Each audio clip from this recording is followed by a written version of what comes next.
Jimmy Burrow, one of our favorite guests of all time here on OTB, was a Tuesday regular in the fall of 2019, which was such a magical run in Baton Rouge for LSU. And they had a report coming out of Cincinnati that the offensive coordinator for the Bengals is urging the number one pick, Joe Burrow, to slow down, man, on the installation of the offense. He's a little bit too far advanced, asking questions that are 2 or 3 days ahead of where they were. We asked him if there was any least, what was that, the least most surprising news to hear on Burrow. Jimmy, good morning. How are you? I'm good. Glad to be back with you guys. Yes, sir. Man, it feels so nice to talk to you. It is great to hear from you again.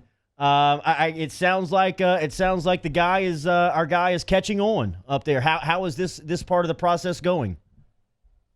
I think he's excited about it. You know, he always loves talking football and learning football. It's just with a different group of coaches and at a different level. So 3 to 4 hours a day up until this week, about 4 days a week, and I can hear him in the basement barking out signals, and they put him in front of a defense on his computer and had him make checks and O-line adjustments and things like that, and he loves doing that. So it's a fun thing for him, and it sounds like it's all going really well. So, Coach, that's the wildest part about all of this is most of the time when your 23-year-old son is living in your basement, that's a bit of a red flag, right? You're maybe a bit concerned. What is it like having a number one NFL draft pick training in your basement right now? Worth $24 million guaranteed.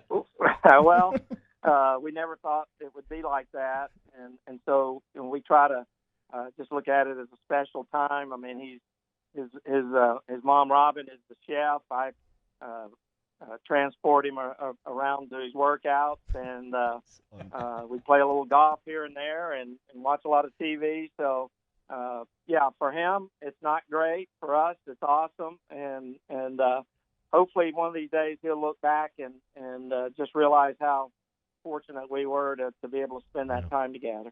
Yeah, and it is special, Coach, and you have a lifetime of football experience. So I got to imagine when you hear him making those calls or going through the cadence and all these things, like, do you ever get tempted? Do you ever pick his brain afterwards? Like, does he pick your brain? Like, how much football are you two actually talking in all of this? We really don't. As a matter of fact, a couple times I've kind of peeked around the corner and he kind of shushes me out of there and stuff. So, hey, we talking football? I'd love to be down there watching and listening, but that's just not what he wants his dad to do. So I get it, and I stay away. But I have asked him, hey, what are you putting in today, or what did you talk about? So there's a few discussions, but not really very much. And he doesn't. Of course, Rob and I, we love to watch all of his games over and over again on television, but that's just not something he likes to do. If he comes in and the SEC championship's on, he'll immediately turn it, and it's kind of odd in that regard. I know he's certainly proud of what all they did, but it's just not Joe to want to watch himself on TV. Does he say that it is a very similar offense to what he was running? Because it seemed like the light bulb clicked for LSU football when they changed the offense to suit his style. How much does it suit his style at the next level?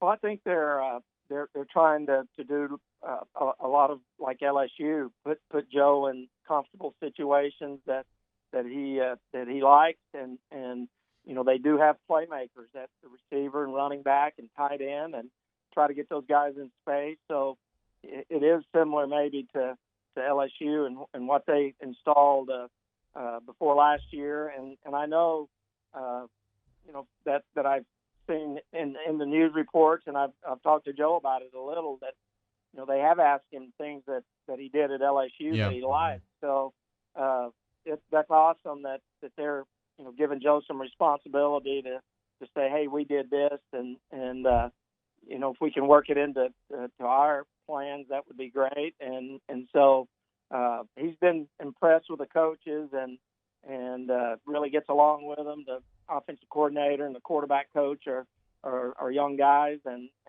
not that us old guys can't get it done anymore, but there just seems to be a lot of communication, and the relationship has developed as well as it can, through Zoom meetings and phone conversations. Yeah, Zach Taylor, of course, the young head coach, and then Brian Callahan, who's the offensive coordinator, have been glowingly high on Joe Burrow here early on. But you are, correct me if I'm wrong, Coach, but aren't you pretty tight with the defensive coordinator? Is it Lou Anarumo? Yeah, Lou and I. It's kind of funny. We've never spent a lot of time together, but we were hooked up with a mutual friend that coached with Lou at Purdue several years ago before Lou got in the NFL. So we've had conversations about defenses and coverages and things like that over the years. And, I was looking forward to being able to go over there actually during some OTAs and things like that. But that's not happening. Once again, Joe's, I would be limited to how many times I was over there. He just doesn't like me hovering around. Your dad's here again. But Lou's a good guy, and he's confident that they're going to really do a good job and have a good defense with all the new guys they've added to that side of the ball, and there's a lot of excitement in Cincinnati and Southeast Ohio and all of Ohio about the Bengals right now. Yeah, I was going to ask about that because the Bengals tweeted out a picture of their team shop the day that Burrow's jersey went on sale, and there was a line kind of like wrapped around the building. Being in the area, being from there, how cool is the excitement to see that centered around Joe and kind of Cincinnati seeing a resurgence with their franchise right now?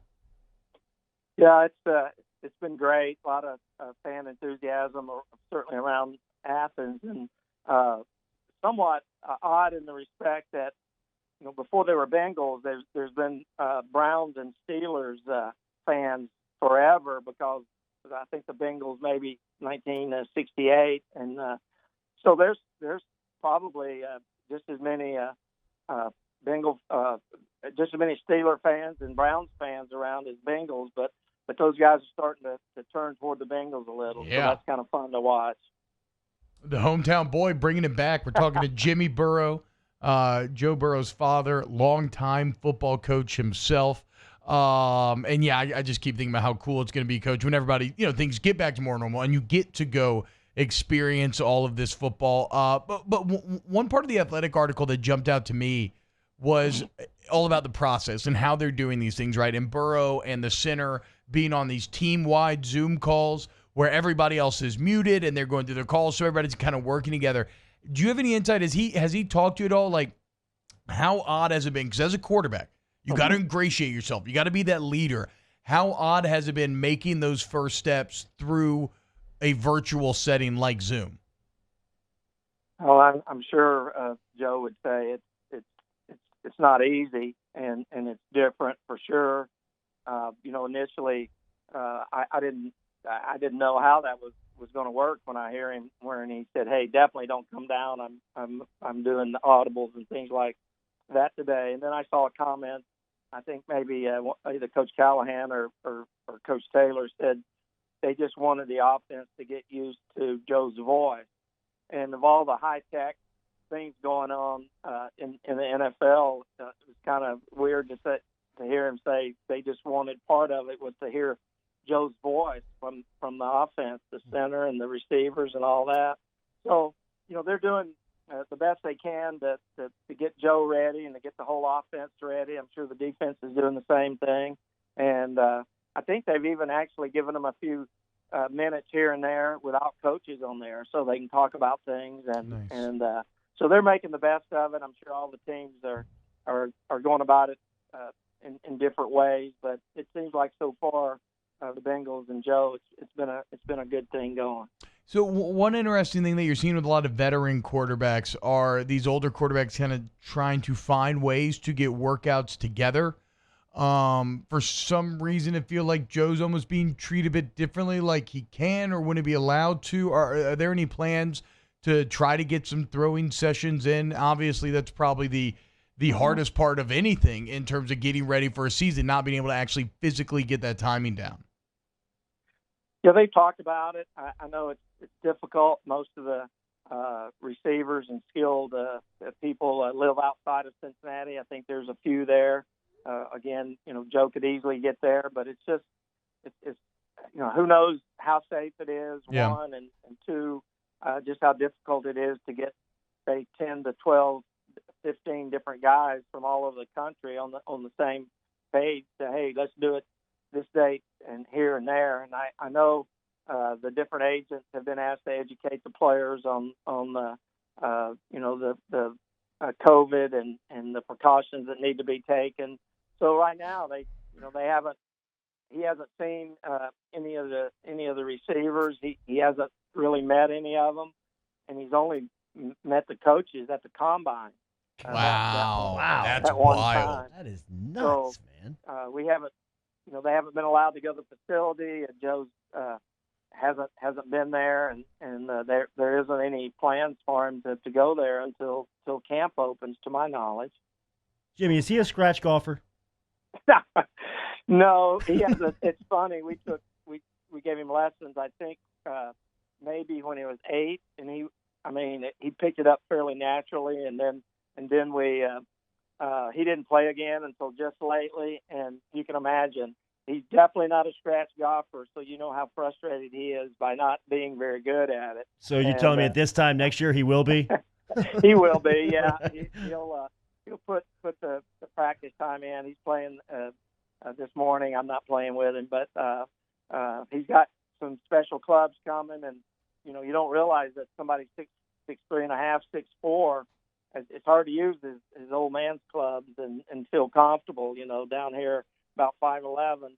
So, but he wants to be good at it, and he sees all those quarterbacks, or a lot of them in the NFL that are very good golfers, and I'm sure he has his goal to be good at golf one of these days. But right now, it's a struggle, and he would tell you that.